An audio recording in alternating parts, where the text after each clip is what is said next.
Broadcast is now starting. All attendees are in listen-only mode. All right, good morning, good afternoon. Welcome to the North American SEM Collaborative webinar series. Looking at the webcam, I still got a full case of COVID here, but I trust you're all doing equally as well. And I, again, should emphasize, as we've done in all these webinars, since they've all been done in this period of COVID, we are your health and your family's health is of most importance. Hopefully, you're all doing well in these challenging times. We will we'll get started here, and as people are coming on more and more, we will we'll start off with kind of an opening topic, and then we'll get into an opening poll and so on. But our topic today is IDSM and SEM. Before we get there, let's talk about wellness. So these are challenging times. It's been almost 3 months of people basically staying at home, and it's produced some unique challenges where people continue to work. It's so easy to keep working if you're working from home and to not check out. And so we've definitely heard of a lot of people being very strained. And so we want to throw out some ideas, some things that some people are doing, some of their organizations are doing to support wellness of team members. And so you can see a few things here. One is first being kind of compensation. So compensating individuals, employees for like online yoga classes or music or other kinds of classes that may make them feel more sane in these times. Definitely encouraging or even scheduling breaks during the day.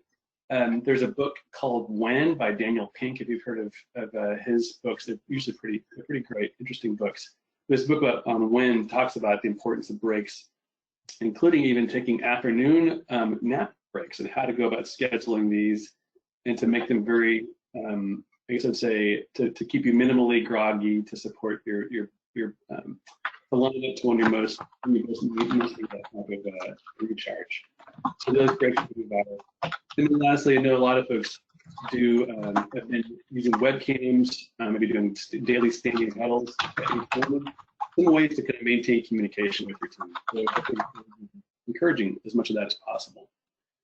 So we will go to our first poll. And if you haven't done these before, we do what's called Mentimeter, and great polling platform. We'll do a few polls here today. This will be the first one. So if you want to open up another web browser window or open up a browser on your phone, either way will work just fine. Go to menti.com, menti.com, and type in the digits you see across the top of the screen share here, 267469, 267469. Or if that was 267,469. I assume the 2-digit numbers are more easy to remember. So what are you doing to support your team's wellness, or what are you doing for yourself to support the wellness? And so you can see here, this is a word cloud. People are going to start typing in some things. You'll see what most commonly people are doing. Seeing happy hours appearing a couple of times. Daily walks. Zoom happy hours. Yep. Our team does some Friday afternoon happy hour calls. I'm aware of. I know our friends over at ASC here in town. Some other folks do them as well. Houseplant propagation, very nice. More meetings. Beer, that's great. Walking with the kids. I know my dog is getting more walks than she ever has, which is great. Family exercise. Enforced vacation time, it's a great call. We've, at least on our end, I went to our team and said, okay, tell me the day you're taking in the next 2 weeks. What is it? Because it's so easy to keep going. There may not be better alternatives out there because things are closed down. And so it can be, you're like, I might as well stay home. If I'm going to stay at home, I might as well keep working. And then again, we're back to where we started. So how do you, in a way, mandate or make sure people are taking time off? Dad jokes. I'm the king of those. King of dad jokes. That's another good one here. Any other fun ones here I'm seeing? These are all great. And as you do this, again, if this is your first webinar, we will we'll send these slides out to you afterwards. After this, I'll send it out to you early next week with information about the next webinar, and it'll have all this information, including this wonderful word cloud that you are all creating with some great ideas to do for supporting your team wellness. And we got 86 respondents. That's pretty great. And I think I have 95 or so attendees. That's not bad, Andrew. And while we're doing that too, again, a quick shout out to Andrew Whitlock from ACEEE. He's the person who makes it happen, and ACEEE is an outstanding supporter and administrator of the North American SEM Collaborative. So thank you, Andrew. 88, and we're going to go ahead and call it. Let's get into the webinar. Thank you so much. I'll leave this open. We will flip back over to the PowerPoint slides. What we do in each of these webinars as an important component is to have some regional updates. And the first regional update we have was from the Northeast. Last webinar we had an update from California. This time we are happy to get some support and some updates from the Southeast. And from the Southeast we have a couple of folks that have agreed to provide an update and/or have passed along some insights to us. Sure. Cyrus Bedwar from the Southeast Energy Efficiency Alliance and Clay Hoover from TVA. Cyrus was going to be here, and at the last minute did have to, unfortunately, had to be called off to something else. And so he did prepare some remarks that I will read to you. Hello, I regret not being with you to share these updates from the Southeast. As a regional organization, we're standing with our partners and stakeholders right now. We're in the midst of grieving for and finding our feet amidst the tragic series of deaths of Blacks in our communities and across the nation. Atlanta, where I live, continues to be under curfew as our elected leaders strike the balance between democratic expression and public safety. Of course, we're also responding to the circumstances created by the COVID-19 pandemic, and today I'm committed to serving one of our key priorities, which is to help our region navigate the current realities to ensure that energy efficiency continues to deliver the benefits that are needed now more than ever, including bill savings, indoor health, and as we approach the hurricane season, resilience. I am facilitating a call among organizations trying to determine how energy efficiency programming among utilities may evolve in response to the circumstances. We believe that energy efficiency remains absolutely critical to our nation's recovery, and accordingly, I'm pleased to share continued progress in our region on SEM, in this instance by Advanced Energy, an organization who recently issued a call for applications for a North Carolina-specific 50,001 ready cohort. The response was overwhelming and reflects a deep interest in this area from a diverse set of organizations. The cohort includes 31 people, including a city, 3 universities, several industrial sites, and some federal government sites. June 3rd was their second meeting of the group, all virtual, with 6 more meetings on the calendar running through early November. They also provide office hours in between for cohort members to call in with questions and get support. Their goal is to get as many sites 50,001 ready recognized as possible. They're utilizing the 50,001 ready tools created by DOE, including Navigator 3.0 and the playbooks. Advanced Energy reports that the biggest challenge right now is that they're not being able to meet in person and travel. The good news is the tools and information the 50,001 Ready provides set very nicely for remote learning and consulting. If you'd like more information from Advanced Energy about what they're doing with that cohort or other activities, please contact Kit Butler at Advanced Energy at kbutler, K-B-U-T-L-E-R, at advancedenergy.org. Or if you have any other questions about what's going on in the Southeast, please reach out to me, Cyrus Bedwar at C-Bedwar. You can see his spelling there,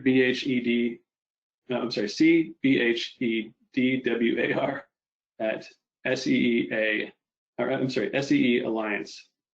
So SEA, you can see there, so Southeast Energy Efficiency, SEEalliance.org. Great, so thank you so much, Cyrus. And I know he and I spoke here a few minutes before, and again, he sends his regrets and regards, and we appreciate Cyrus you providing these updates and for the work that you're doing right now. So with that, we'll now pass it over to Clay. Again, thank you so much, Clay, for joining us today. Hey, thank you, Chad. And so I've been on the regional call with Cyrus, and I actually never met him, so now I at least know what he looks like. I'm Clay Hoover with Tennessee Valley Authority. For those who don't know, TVA is it's a quasi-government owned power company in the Southeast. We cover 7 states, about 10 million customers. And I kind of lead up the SEM efforts at TVA. So a number of the things that we've currently been doing, we've got SEM cohorts in industrial. So we have our industrial cohorts are what you typically see for a utility program, primarily focused on energy efficiency. We have kind of made a transition to we don't have a state regulator that's imposing energy efficiency goals on us. So we've been able to transition and to pivot what the utility needs for low cost power, which lately has been electrification. So we've been running SEM programs and trying to use value of electrification. So pointing out any kind of opportunities where a customer could use electric smartly, electric forklifts, all kinds of things. So we've done 2 industrial cohorts. They've all been, a lot of automotive manufacturing down here. Our second industrial cohort actually had one university, so it was very interesting to see the similarities, not so in that. We're currently trying to run a schools cohort. We launched that a month before COVID. So we launched that in February, and we're transitioning that to remote engagement as much as possible. We're rolling out these virtual energy, these glasses, kind of augmented reality, where we would meld into the school. They would walk us through the school, and we'd perform an energy audit without actually traveling to the school. So getting ready to roll that out. Pretty excited about that kind of transition. Unfortunately, we've had to do that, but it's actually positioning us to be able to do more lower cost SEM programs just as a result of innovation. We just finished up a multifamily, low income multifamily SEM program. So in our schools program is distressed school districts, like economically distressed regions, according to the federal standards. So we like to come up with really challenging cohorts, and the low income multifamily was a challenge. We just finished it up. I think if we went back, we might do more of a moderate income.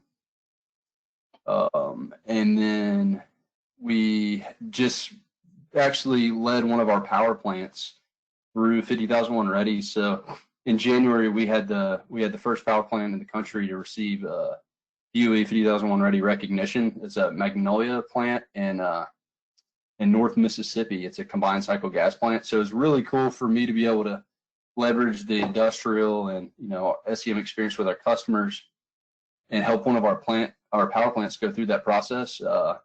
We save a ridiculous amount of energy just because the magnitude of power plants, so much opportunity there. So that was really fun. Looking forward, we're really looking at doing more, SEM for more to lower costs, not necessarily as a utility energy program or a resource to the grid, more of the customer engagement side. So we want to try to engage as many schools as possible through SEM. I think schools is going to be a primary focus going forward.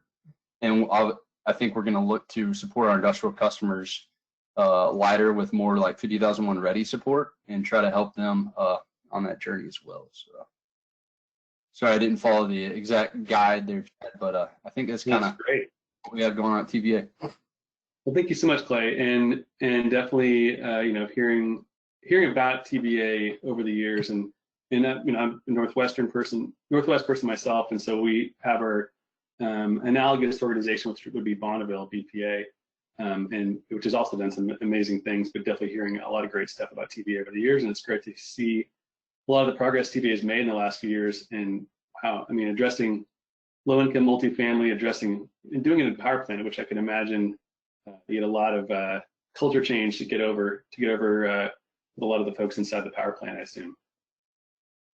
So definitely hats off to you. Thank you. Yeah, excellent. Well, thank you so much. And our next, I think in our next webinar, our featured region will be the Northwest. So we'll have a lot to share in that one. And again, so thank you so much to Clay and to Cyrus for providing these updates. And definitely it's a major focus of the North American SEM collaboratives to foster this collaboration and sharing across our territory. So thank you. All right, let's get into IDSM, the feature topic. IDSM and SEM, integrated demand side management and SEM together. So here's the definition. What is it? IDSM. What is integrated demand side management? You can see the first few lines here describe.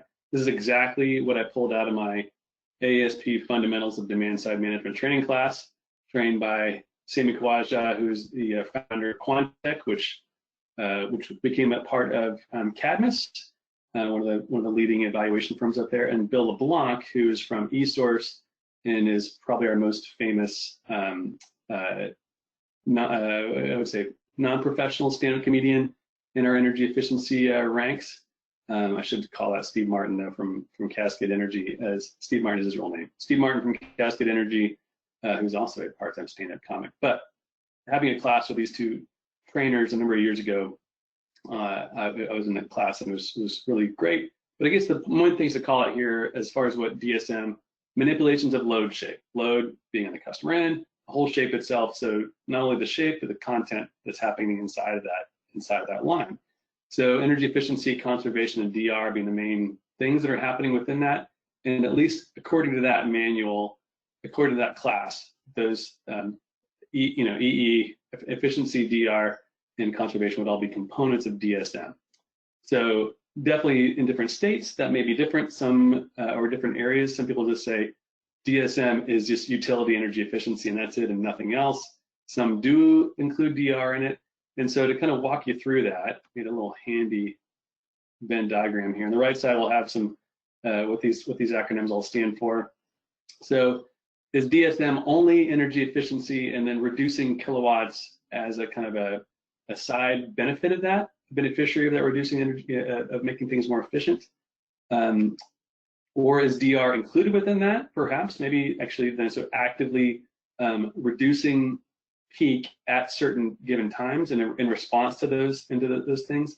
I would say that could be auto DR. There's different forms like aggregator DR, different ways to go about it, which we won't go into in great detail. So is that included? Maybe, maybe not.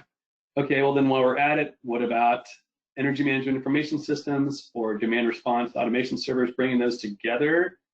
Because EMIS is often used in SEM programs, especially for larger sites. What about energy storage, on-site energy storage, where you're actually implementing something like an ice bear or something else at a big facility? Distributed generation, doing any kind of on-site solar, on-site wind, any other forms of on-site generation? What about renewable integration, which could be DR and/or storage or distributed generation as a technique to basically bring renewables onto the grid? So basically, the idea that when wind is not blowing, that you can use demand response or something else to essentially to accommodate that to support the grid, or if wind's blowing when you don't need it, to take that energy off and not waste it, to basically be able to pay those generators for that energy and to use that to not waste that energy. So that's where renewable integration could come in. So is that included? Maybe, could be part of DSM. Okay, what about targeted DSM? So this would be like maybe at a substation level where if you need to offset the upgrading of a substation that services a few square mile region or however big the territory is, and you need to spend tens of millions of dollars to upgrade that substation. Or you could work with the largest industrial site or sites or the largest campus of some sort, commercial campus, and do a combination of energy efficiency and demand response to, again, affect that load shape there and spend maybe a few $1 million to basically avoid that infrastructure upgrade.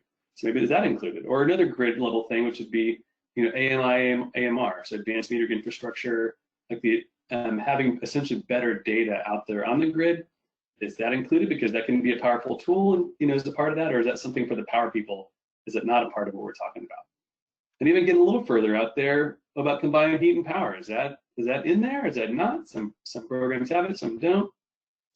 LCE, low carbon electrification, is the idea where you are taking processes that are perhaps gas or other fuels and basically electrifying them. So bringing them with the goal of reducing carbon. And so and that's definitely happening in certain parts of North America.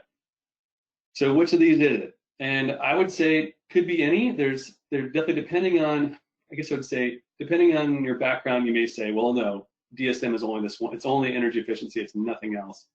Or you may include these other things. What about what's an IDSM? I would say that some, how do I say this? Depending on the vendor, what they're selling you, they may say, well, IDSM is where they include this. If you want to be integrated, you got to include these things together. And I'd definitely say that's a subjective thing. If you're doing research on what is IDSM, it's kind of in the eye of the beholder. The key thing I would suggest when you're thinking about integrated DSM is the word integrated. And so it's not just that you have these things together under this term, but actually the integrated part would be that you're addressing these three things we call it here in the slide. So first, what the customer sees and experiences. Is it kind of holistically packaged, or does it feel like 2 or 3 or more different things, right?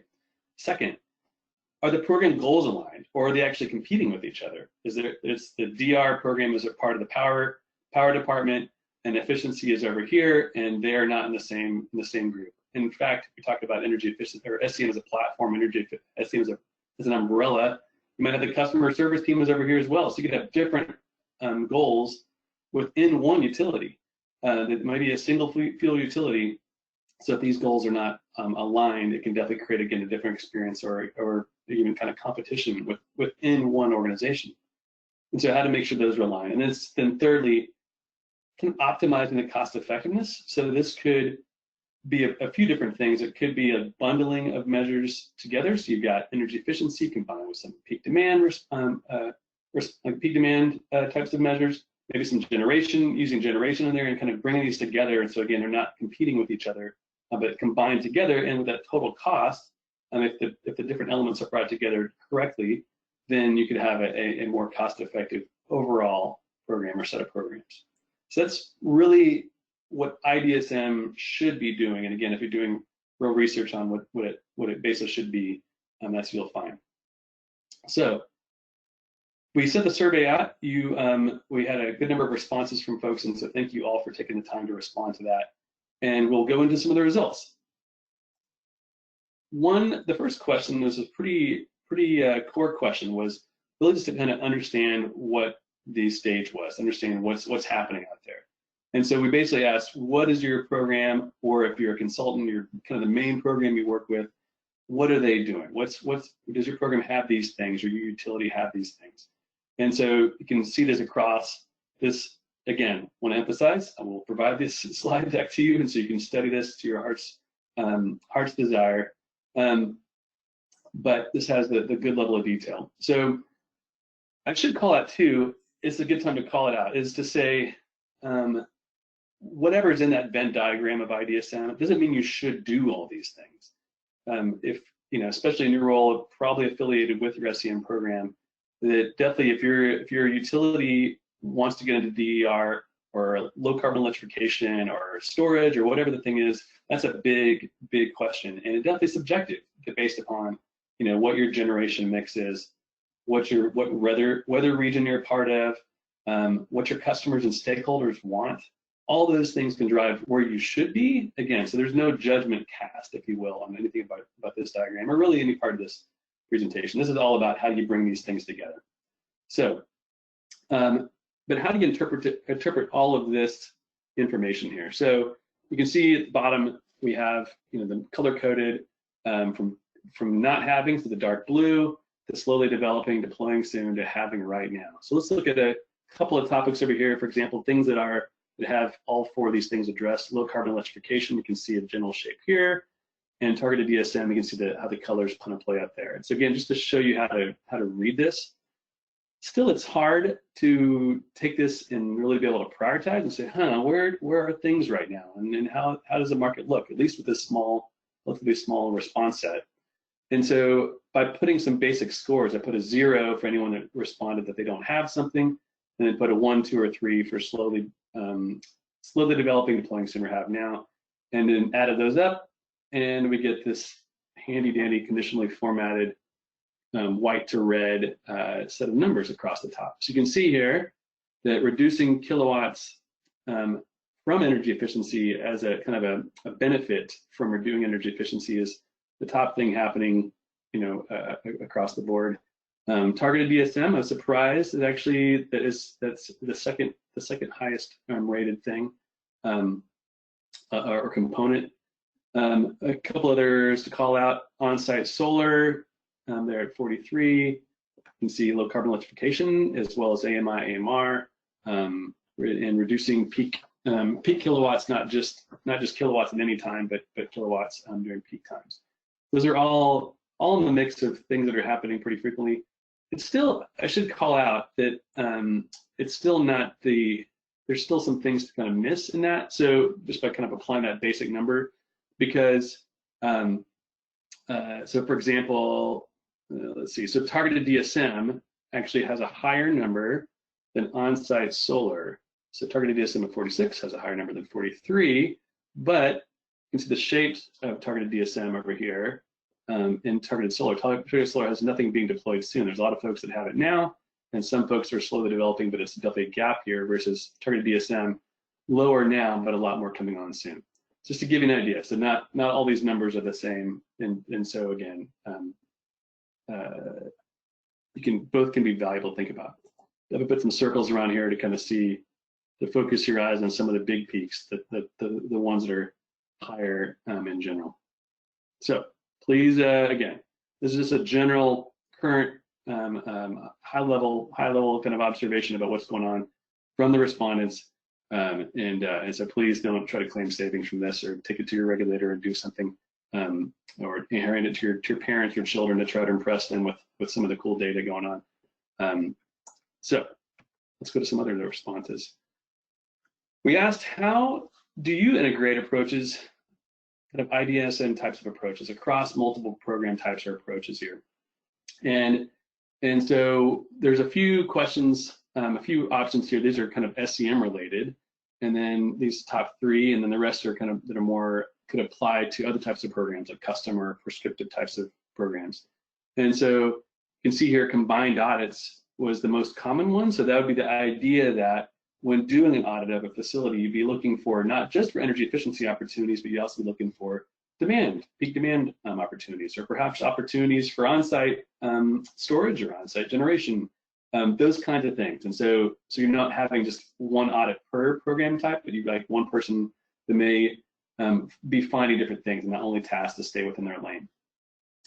The next highest ranked here was coordinated incentives. Again, I mentioned the idea of kind of bundling things together, or doing things to support overall participation, or making sure that the incentives are not kind of competing with each other, that people aren't price shopping within one utility between programs, that they're actually thinking about things together, that like a demand response incentive would be aligned to an energy efficiency incentive, so you don't have that kind of either competition or a risk of people improperly taking advantage of those incentives. The next couple of things to call out: minimizing measurement data. The idea there is that if you're having to capture data, for energy efficiency, and you're having to capture it for participation in a demand response program, can those be from the same meters or from the same equipment, or do you have to have lots of different data happening, and that the customers may be having to kind of reconcile on their own, and they're left to kind of deal with that? Can you bring these things together, try to minimize that? I should call it out while I'm here, because it's hard to say measurement without verification. So minimizing verification steps, I'll just say what that means is, if you have to go back on site to verify that things are installed correctly, that you're again being as efficient with your customer's time. And so trying to again verify multiple measures at once. And so just to try to take as little of their time as possible. Getting to a couple of things to highlight up here at the top. These are all again more SEM related. We'll have another slide in a couple slides from now that'll highlight, it'll solely focus on SEM related measures. But included in here is, including IDSM, or essentially more than just energy efficiency in your energy management assessments, or EMAs, or in your energy plans or policies that you may be a part of your SEM program. If you are encouraging or requiring your participants in your SEM program to create a multi-year energy plan, or having an energy policy, if those things are components of your program, to ensure that energy efficiency is not the only part about that they may be encouraged to do on-site renewables, or they may be encouraged to address peak demand as a part of that as well. So it's basically kind of keeping, again, that alignment. We'll go into more detail on these top few in a moment, but these are, again, a good kind of general overall set of ideas. I'll say too, later on in the presentation, I'll call it where some resources are for people to tap into. There's some great papers I read through and combed through to kind of refresh myself in IDSM that can be great resources for you. The next survey question was, what are the benefits from combining these actions and activities? And as should be the case, I would think improved customer experience makes the most sense.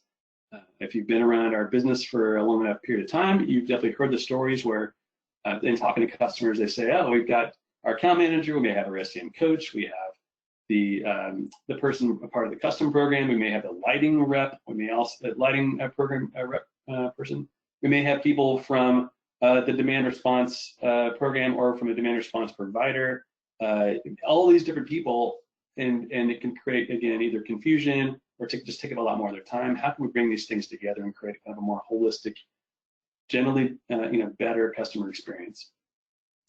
Definitely seeing cost savings as a big thing as well. Again, we're talking about how do we bring these things together.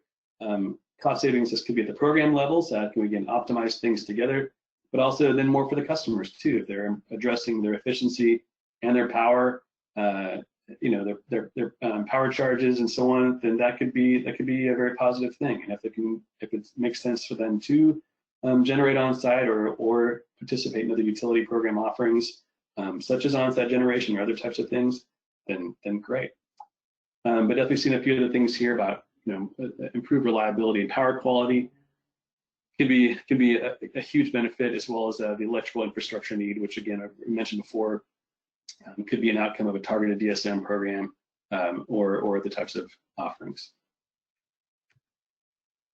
Mentioned before about kind of SEM and an IDSM, or again, it's a kind of broader than energy efficiency approach. It's calling out a few things that people are doing right now to bring these together.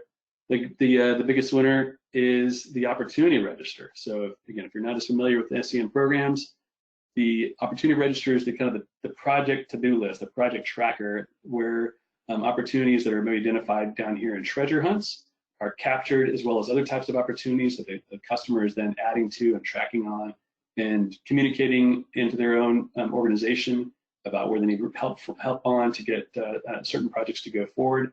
So putting all these together, the idea then is to make sure that non-energy efficiency opportunities are captured in there as well, and that they are that it's not only an energy efficiency tool, but good for other forms of energy management. Definitely, that's the top one. I mentioned treasure hunts before. It's kind of the same idea as integrated energy audits, so that you can do as your treasure hunt. The thing that's usually looking at more of the low cost, no cost operations, maintenance, behavioral types of opportunities. Is it only looking at energy efficiency opportunities, or is it looking broader, looking for opportunities to address peak, to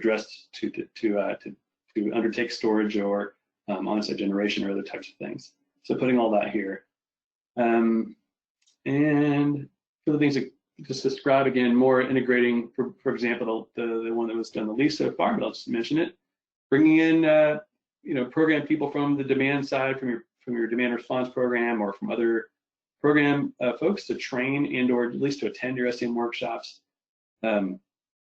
If you have an SEM energy data training, most SEM programs have something like that. It involves scatter plots and QSUM charts. How do you bring in peak demand into that? How do you bring in on-site generation, and to help people understand how these things all fit together? Calling out curriculum as well. So again, so people understand they've got an energy bill. It has these different components that are not just related to kilowatt hours, but other things as well. Can you provide other content within that curriculum or within your SEM coaching to help them understand these things? And then lastly, I mentioned before, the idea of doing a kind of a broader approach in your energy management assessments or EMAs, as well as your energy plans, to be thinking bigger, be thinking perhaps about carbon, be thinking about other things that would be bigger than energy, or definitely at least bigger than kilowatt hours alone. So that was all of your responses. Thank you so much. And now we're going to go to some guest speakers on the topic. And we'll say our last webinar, we had a couple of folks from a couple of utilities agree to come on and provide some perspectives. And this time, after looking through all of the survey responses, I found a couple of folks with some interesting responses that I thought would be relevant and useful for you all to hear about. So with that, And I should thank both Beth Robinweiler from Puget Sound Energy, or PSE, and John Nickerson from National Grid in upstate New York, who both have agreed to come on and provide and share with us for a few minutes. So with that, we'll start with Beth. Are you there? Yep, can you hear me? Yep, great. Okay, cool. Yeah, thanks. So my name is Beth Robinweiler. I'm one of the energy management engineers at Puget Sound Energy. I primarily work in our commercial SEM program. It's a program that's been up and running for close to 20 years now. We also have an industrial SEM program. And yeah, when Chad first asked me about speaking here, I was like, oh, I don't know that I work in like IDSM per se, but as we've been kind of unfolding what that means, I was like, no, okay, this is good. So I was just going to talk about a couple things that PSE is working on that I would kind of put under this category. Currently, yeah, I'd say that our traditional EE programs, we do focus on the kWh and therm savings. But I know at least for myself personally, over the past year, I think there's been I've seen an increased interest in looking at like time of use and kW versus traditional kilowatt hours, and just when energy is being used and when clean energy is available on the grid. And a couple things that I've attended recently, CEE, the Consortium for Energy Efficiency, back when we were still allowed to travel, their meeting back in January, I feel like the buzzwords were load shifting, load shaping, peak load shaving, and first it made me think we were talking about Spanx or something, but it just fit in really nicely with everything that we've been talking about today so far. And one of the topics that they presented on was EPRI. They have a load shape library initiative that they've been putting together that's a tool that provides these different load shapes that's really supposed to go beyond just energy efficiency, but into like your system planning groups, your forecasting groups, to really be able to integrate the work we've all been doing in energy efficiency further into grid operations. So that was some cool information to see. And then also, Chad had mentioned like BPA. BPA with the Efficiency Valuation Organization just had a presentation a month or two ago about peak demand impacts, and they released their latest installment of their M&V protocols that they've been working on that for a number of years now. But to me, that was kind of signaling bringing some of the math along with all of these initiatives to translate the work or to be able to bring it more to like the grid operation side of things. And it's been interesting too, because you can think about peak demand from like just an individual customer perspective, or from a regional perspective, or all the way up to the utility, like grid level. So yeah, it's sometimes I get overwhelmed and lost in what I'm even thinking about or talking about, but some cool stuff that's being developed. So PSE specifically, we talked a little bit about AMI meters. We've been in about I think we've got about a 5-year rollout program for AMI meters. And I know with our customers in our commercial SEM program, talking about what their demand looks like and the charges associated with that, and minimizing their demand has been one thing that we've been kind of eager to dive into further through the help of AMI meters.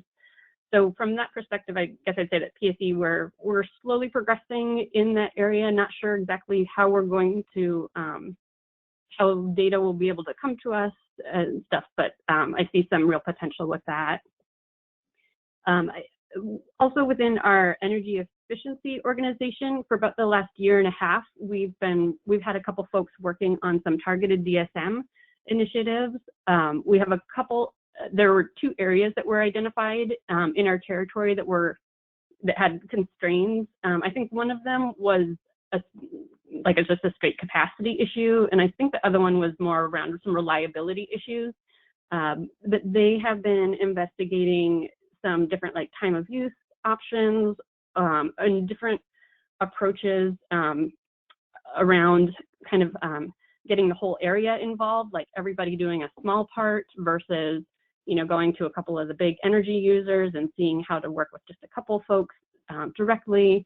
And so that's been cool to see kind of what all options are available there. And we just recently formalized a role for a manager of strategic program initiatives that's kind of taking that, all of that research to the next step. And it's kind of speaking to integration and cost effectiveness. I know that some of the concepts that have been talked about is going beyond our traditional cost effectiveness tests to, in order to address, these regions. So just kind of expanding what that calculation looks like further. And then the last thing I was just going to touch on is another thing that's been just affecting us as a utility that I think kind of falls under this IDSM topic is the Clean Energy Transformation Act, CETA, that's in Washington State, that is it's requiring electricity supply to be carbon neutral by 2030 and carbon free by 2045. And we've had an incubator team looking at this, what exactly that means for the past year or so. And recently we're standing up a carbon organization within the company. But it really does take into account energy efficiency and demand response and all of the things that we talked about here when we had the Venn diagram there. And in addition to just procuring more clean energy. And I was looking back in 2018, we'd had a all source and demand response RFP go out that we got nearly 100 proposals for that included solar, wind, battery storage, biomass, in addition to traditional demand response. And currently we have a draft RFP filed with our utility, our UTC for 2020. So it's just, there's just a lot of activity going on. I think it's a fun time to be in this sector. And especially when I think about if there's other people who are in this arena to try to help save the planet. I think a lot of this supports kind of the greening up of our generation, and it's a cool time to be in this sector. Wow. Well, Beth Robin. So Beth is a person, I've known Beth from probably close to 10 years, including from before her time at PSE. I've always been impressed. And of course, Beth, being a very self-deprecating person, she's like, oh, I don't really have much to add here. And now my hair is even crazier than it was before, just being blown back by all of these very interesting updates. So Beth, you're amazing. Thank you so much for coming on and sharing your perspectives and what's happening with PSE. Thank you. Next, we'll go to John Nickerson from National Grid. John, can you hear us? Yes, good morning or afternoon, actually, for me, afternoon, good morning for you. Great, thanks, welcome. Thank you. Should go ahead and answer the questions you tossed out to me? Please, that'd be great. Sure. Just a brief introduction to National Grid as it relates to the IDSM and SEMP world. Many of you know that we operate in upstate New York, Massachusetts, and Rhode Island, but what you may not know is the company is actually headquartered in the United Kingdom.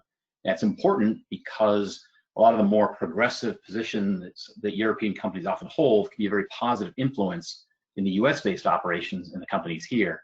So that certainly holds true for us. In regard to our own IDSM stuff here in New York, really at the center of it lies our energy efficiency offerings. We've done that for many years. It really kicked off in the early 90s, and actually it faded out of vogue for a while, and then it was reignited in 2009, it kicked in 2010. And we now have a dedicated sales team within defined territories that have responsibilities to engage our larger C&I customers in our energy efficiency programs. So they're generally pushing just for EE, but in the realm of SEMP, which is what I deal with, it's not only looking at that and trying to inspire further energy efficiency, but it's also inspiring more demand response enrollment because we have a program for that. And then also some of the other things that don't get quite so much airtime, but are very important. And when we're trying to see where these go in terms of planning, one of which is the electric vehicle charging station interconnection we offer, which is a grant, because there's a state program that actually pays for the level 2 charging stations, and we have the interconnection piece that will put that, depending where the station is located, But it's an important thing because here's why. If we really saw a huge uptake in EV charging stations, it would overload the grid in certain places. So in order to get ahead of that, we try to put something out there that would encourage enrollment in a program, which we then can get registered, and we can help predict where the EV load is going to go. And that plays into a bigger picture in terms of our own infrastructure, what we're doing there, and do we need to ramp up our own EE efforts around a certain area and really do some non-wires alternatives to help address that type of oncoming load, and also knowing the forecast of the timeline as well. Then we've got the things of interconnection there for the battery energy storage systems, or BESS. There right now isn't much use of battery energy storage systems on the grid itself, but with technological advances, that's certainly an up and coming thing that we want to keep our eye on. And then also putting out there for discussionary topics with people is what are the utility-based economic development grants that we offer. We're often looking at places that are on the cusp of maybe leaving, and so we want to entice them to stay, or maybe they need a boost with regard to they're going to increase production, they've got to get some new transformation equipment put on. So we have some grants available for that, different pot of money, but the concept is that, again, if we can utilize that and say, hey, if you're going to do this, fine, but we want you to enroll in our strategic energy management partnership and take a look at the whole system of a place. And that's really the electric side, but we also are the gas utility in certain parts of our territories. And that's particularly important because there are some places that are gas constrained. One of those areas is in the eastern end of the state in Albany, as I'm out west in Buffalo. So in the Albany area, there's something called the Eastgate concern, and it's a gas constraint that is arising as the demand has increased there. So what we're doing is, in addition to offering the suite of coaching and other offerings we have through strategic energy management itself, we're also offering free gas EE treasure hunts with a specific purpose of lowering that gas demand. And then in terms of internal to the company, sort of what challenges have we seen internal to the company itself? It's a little bit of a turf thing, and it's really centered around preventing customer confusion. The EE sales team goes out and they, of course, push for energy efficiency, but they're talking to people within our organization that shouldn't get confused with the traditional account manager who handles things like billing issues and planned outages and restoration after storms, things like that. So there are really two different roles and sometimes need to overlap. My way of solving this turf war type of thing, quite frankly, is to make sure that I work through the account manager first, explain what I want, and get a seminar set up, webinar, or a meeting, depending on what it is, if it's pre-COVID or post-COVID. But the point being is that I let them make that initial introduction and basically go through the warm market approach, get in there, but also invite the EE people, and then point out that any efforts related to energy efficiency that they've been doing would continue to stay on track with the EE people, not uprooting them. What we're doing is augmenting those existing services, providing additional assistance. So because we often face the question, well, if I'm already doing energy efficiency, I'm already enrolled in demand response, and I have no plans for doing EV, charging station, why do I need to enroll in your SEMP? And the answer to that lies in the additional services you get at no cost. And the reason we do that is because we're trying to provide some value, some business value, to help uncover additional purpose for continuing. So, for example, I'll offer them to do a 3-month demand mapping study. We take their 15-minute interval data, and I've got some software, and go through it and give them a good, colorful 3D surface plot of their demand. Not quite so much about helping them either decide whether they want to continue with their demand management or, demand response program involvement or not to, but more about where is my demand really lying, and it helps identify some unusual habits that sometimes occur. If the place is shut down on the weekends, for example, or we're seeing spikes occur on Sunday evenings, why is that? And then come to find out, for example, a place, they never shut down, even the plant shut down, they thought that they were done with all the systems, they were never shutting off their compressed air systems. So the compressed air systems with the compressed air storage would slowly drain over time. Eventually, all the compressed air compressors would kick on Sunday night. So that kind of thing is identified through these types of mapping. So they're not going to enroll in a demand response program, but now they know of an issue, they're able to readily address it. So it's bringing that kind of value that helps them say, hey, maybe we really should do a treasure hunt. Maybe we can find other things. So that's a big piece of it. And when we do those treasure hunts, we have our internal energy efficiency engineers do the treasure hunting. And the reason is because they are the ones who are familiar with what they have found in other plants, what kind of projects they've seen come through in similar types of situations, and they can offer that wisdom that, with all due respect, the people at those individual manufacturing facilities, or I'll call them in a broad sense C&I customers, they get so used to their own place, they aren't aware of what's different. They are too familiar. They need fresh eyes to come in and see it. And they're willing to have that as long as we sign a confidentiality agreement. But in terms of participating in what helps increase our customer uptake, what would cause or encourage a C&I customer to enroll, I think this is where the challenge lies, but it's important to recognize that customers often don't care directly about energy savings itself. They care about the associated benefits of the actions that come from resulting energy savings.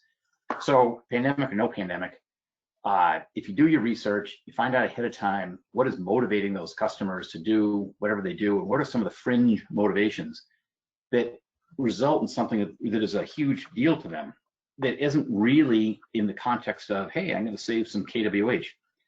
I'll give you some examples here. In some processes, as you may know, that all the units, as they work through a process, if there's a voltage dip or if there's a power shutdown, everything that's in process becomes scrap.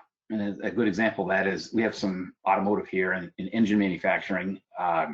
If the block's being milled and if it stops part way, or if it doesn't, the spinning, the process of doing the milling is decreased, it'll actually ruin the process. So all those engine blocks that then become scrap. So framing a very large energy efficiency project in the context of preventing power dips, and thus increasing viable production and reducing operating costs, is hugely financially attractive. Had I gone in there and said, hey, I'm going to save you some of your energy bill, they would not have cared quite so much. But putting the context of value of increased production and value of viable production really resonated. Another example is installing a ground source heat pump instead of replacing a chiller at a large building on a university campus. While the energy savings is enormous, the selling point centered on the university's interest in meeting its climate impact reduction goal, which in this case was calculated based on the amount of avoided carbon emission achieved. So if you're going to use a ground source heat pump, then you've got a few pumps and fans, natural gas savings on the winter side, but collectively, it's a very significant decrease in carbon emission. So once again, that's centered on kWh. And then another case, a manufacturer set a goal of 50% renewables by 2025. That's what they want to operate at. But they hadn't really taken a look at what goes into getting to that number. And when we did our pitch there, I said, hey, you could really take a look at your systems and see your whole facility as a system. And I think that's the challenge. A lot of places, they see individual things. They see individual variable frequency drives or individual air compressors, and they don't see the whole facility as a system, and any influence in one thing or any change in one place has an impact on something else. So in this particular place, they happen to keep mentioning that they're going to redo their roof, and they didn't want to put a solar array in the roof until they redid it. And I said, you mean your roof system? He says, no, it's a roof. I said, no, it's a roof system. And the reason is because, get the multiple layers in their roof that they were going to be redoing. And I encouraged him to think about his whole building as a system. And what that was leading to is the fact that to reduce their load would be highly desirable in terms of helping meet their 50% by 2025, because we did the calculation. We noted that all VFDs were installed on motors 5 horsepower and above, and if they updated their building management system to a fully automated BMS, and they also did demand control ventilation, they would reduce their peak demand by 23%, 23% annually. That's the peak in the year. Their electric demand, and that obviously has a huge impact on the size and therefore the cost of the planned renewable energy system that they're going to install. So they were seeing it, again, too fragmented. They said, well, here's our peak demand, here's our KWH, look at the past 3 years. This is what we're going to have to design for our renewable energy system sources. And they missed the opportunity to combine that with energy efficiency. So that's the point, is trying to get people through a strategic energy management approach to see things as a system and not just see these individual pieces, but also to see the future of what's going on. And we want to know the future, we, the utility, because if they're going to put up another building, or quite frankly, if they're going to change drastically the use of some building, that impacts the load, obviously. And if they're in an area that's already fairly congested, low constrained perhaps, we would want to know that so that we can do our own planning. John, one last point there is that, okay, we wrap it up in a minute or less. Thanks, John. Ongoing challenge with customers is the lack of baseline data and lack of metering, sub-metering. So I always try to push them into getting some metering done. Anyway, back to you, Chad. Awesome. Wow. I mean, such wonderful and perfect examples. And I just, again, I've loved being in this industry for as long as I have been, and learning new things every day. So John, thank you. And again, thank you to Beth as well. So we've got a few minutes left. And as again, you know, we like to do some Mentimeter polls. And I want to also then kind of summarize some of the things that you guys brought up in your in the pre-survey that we did. I'm going to skip one of these and go to this survey. What is most exciting to you? This is, again, so if we go to your web browser and go to menti.com or pull up your phone, hopefully you didn't close these browsers, but if you did, it's okay. Go back to menti.com, type in the code 267469. I'd ask what people were most excited about, and got, it was an open-ended question, and the responses you can see are here. SEM is the umbrella for IDSM, and on down. And so I'm going to ask you now in Mentimeter to kind of vote on what you think is most exciting or least exciting, what you agree is most exciting, and so on. And so please go there. You can vote in these things. I'll read them aloud. So I made the first one already. The SEM is the umbrella for IDSM. As SEM lightens, it becomes a easier approach, if you will, for smaller and smaller customers, as those IDSM benefits may follow to those customers as well. That kind of quantifying, the quantification will come up from quantifying demand, GHGs, infrastructural deferrals, reliability, voltage improvements, all these things that'll be, again, essentially the quantifying these NEBs as non-energy benefits, as non-kilowatt hour or therm benefits, will all be very helpful, be very exciting. Obviously, SEM ultimately supporting a greener grid, so being the kind of the thing that enables more and more renewables to come on, because these customers are being more sophisticated. These programs are more aligned, and so people can participate in more of these things at once, and they can all make sense. And lastly, yeah, the more the customers understand the demand, they also maybe understand the grid and understand, you know, where their energy comes from and how it comes from, and how it's an interesting way that things have been changing and will continue to change. Before, you just plugged things in and the power came, and you know, you'd have plants would come online, more and more line, you know, peaker plants and so on, based upon what your demand was. And we're seeing a thing, you know, basically seeing a reversal. We're now instead of doing that, we could say, let's keep the generation to what it is, and we'll vary the demand based upon what's happening at the generation side. So that is a great question, seeing some interesting responses here. SEM ultimately supporting a greener grid, the winner so far, and getting some good responses there as well. I'll share the other question for you in the that we would have done a poll on, but we will keep going in the interest of time to the last question I have, which relates to our next webinar. And this one, the next webinar is about strategic energy management and diversity, equity, inclusion. We'll send out a pre-survey to you late next week, and it'll have information they'll be looking to ask. But I wanted to use this time right now with the turmoil, I guess, is for lack of a better term, the angst. There's a lot of things going on right now, and related to race, or related to diversity, equity, inclusion. This is a really hard, challenging topics, and we I'm optimistic that SEM can play a very powerful role and do some positive, do some good overall. And then so the question to you is this is for open-ended responses. You can type in whatever you like, but if there's some certain things you'd like us to cover in this SEM and DEI webinar, please type those in there into the responses. So COVID impacts on modeling, not exactly DEI related, but I can figure out if we can include that, or definitely include that as some resource perhaps. How SEM can focus on smaller businesses owned by points of contact. That definitely makes great sense. A lot of these underserved communities that we would be engaging with would be, as a part of DEI, would be in smaller organizations.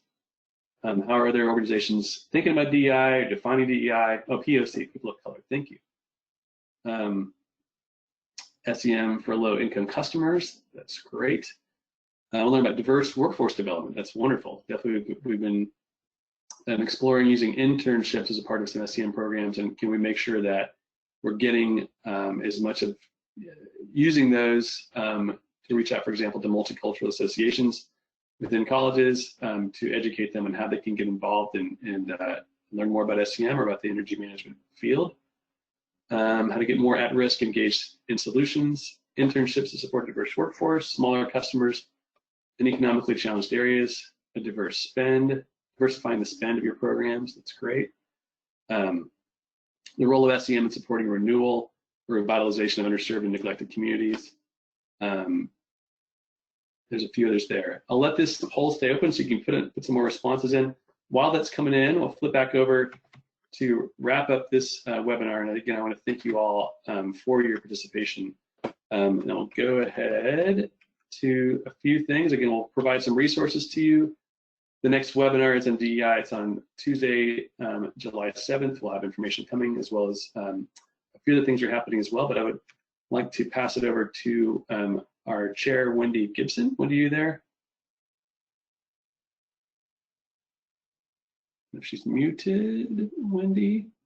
Yeah. All right. You there? Can you hear me? Yes. Perfect. All right, thanks, Chad. So we are working closely with ACEEE to create a great virtualized SEM summit here. We've nailed down some of the details, which we'll be pushing out as well, but we wanted you guys on the webinar to just be the first to hear it. And I'll do this quickly so that we can get you off almost on time. All right, so the SEM Summit will be Monday, August 17th, which also coincides with the ACEEE Summer Study, which will be virtual as well. We are planning to host between 12:30 and 4:30 Eastern Time. Because it is virtual, we are actually looking at this as an opportunity to kind of level the playing field to bring in more people. No one has to travel to the beautiful coast of sunny California, which is a sad thing if you were planning to attend, but a great thing if you weren't because you couldn't attend due to its location. So one of those benefits is we're really going to be focusing on trying to integrate participant stories and connecting that with the stuff that we've been talking about over the course of the last 6 to 8 months in our research paper. So just get ready for that. Get ready for some really hopefully interactive conversations, maybe with some participants, maybe about participants, just really digging into what the customer experience is like. I'm trying to think if there's anything else that I was supposed to say here. Our agenda will be forthcoming. We are reducing the costs because it is virtual, but also understanding that we would like to fund a second research paper. So the costs will decrease from last year to $75. And we are looking for sponsors for the conference. And we're still working through ways to help recognize you as a sponsor. But if you like what the North American SEM Collaborative is doing, you like the SEM Summit, we are looking for sponsors for the summit as well as for the collaborative in general. We want to continue these great conversations that Chad is leading. We want to be able to continue to provide you with funded research. So back to you, Chad. Thanks, Wendy. And big congratulations also to Wendy starting her new role at Energy Trust Board just earlier this week. So thank you. Yeah. Well, thank you all so much. Thank you for staying on a few minutes extra. Thank you so much to John and Beth and to Clay, as well as Cyrus, for contributing to this. Thank you all for your responses to the pre-survey. Thank you to the 104 people that participated in this webinar. You're very wonderful. And on behalf of the entire North American SEM Collaborative Leadership Team, which you can see listed across the left here, keep up the great work. This is very impactful, long-term things, going to impact people in some great ways. So thank you very much, and enjoy the rest of your week, and take care.